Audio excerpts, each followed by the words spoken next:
എൻ്റെ പേര് അബ്ദുൽ സമദ് കൂരിക്കണ്ടി. കോഴിക്കോട് ഡിസ്ട്രിക്റ്റിൽ കൊയിലാണ്ടിക്കടുത്തുള്ള പ്രദേശത്താണ് എൻ്റെ താമസം.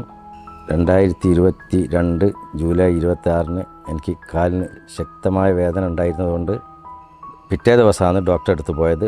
ഡോക്ടറെ അടുത്ത് പോയി ഡോക്ടർ ഗുളികകൾ തന്നു, മാറിയില്ല. വേറൊരു ഹോസ്പിറ്റലിൽ പോയി. അങ്ങനെ 4 ഹോസ്പിറ്റലിലേക്ക് പോയി. ലാസ്റ്റ് ഇക്രയിലാണ് പോയത്. ഇക്രയിൽ നിന്നാണ് അവിടുന്ന് MRSA എന്നുള്ള അസുഖമാണെന്ന് കണ്ടുപിടിച്ച് മനസ്സിലാക്കി ഡോക്ടർ തന്നത്. പിന്നെ തീരെ വയ്യാത്ത അവസ്ഥയിലായിരുന്നു കിടന്നിരുന്നത്. അനങ്ങാൻ കഠിനമായ വേദന ശരീരത്തിൽ മൊത്തം അത് ആകുകയും ചെയ്തു. വ്യാപിച്ച് കയ്യിലും കാലിലും നട്ടലിനെല്ലാം വ്യാപിച്ച് കൂടി വന്നു. പിന്നെ ഫിസിയോതെറാപ്പിയുടെ ഹെൽപ്പൊക്കെ ഉണ്ടായിരുന്നു. അവിടുന്ന് എല്ലാ ചികിത്സകളും അവിടെ നടത്തി 15 ദിവസം കഴിഞ്ഞതിന് ശേഷം വീട്ടിൽ വന്നു.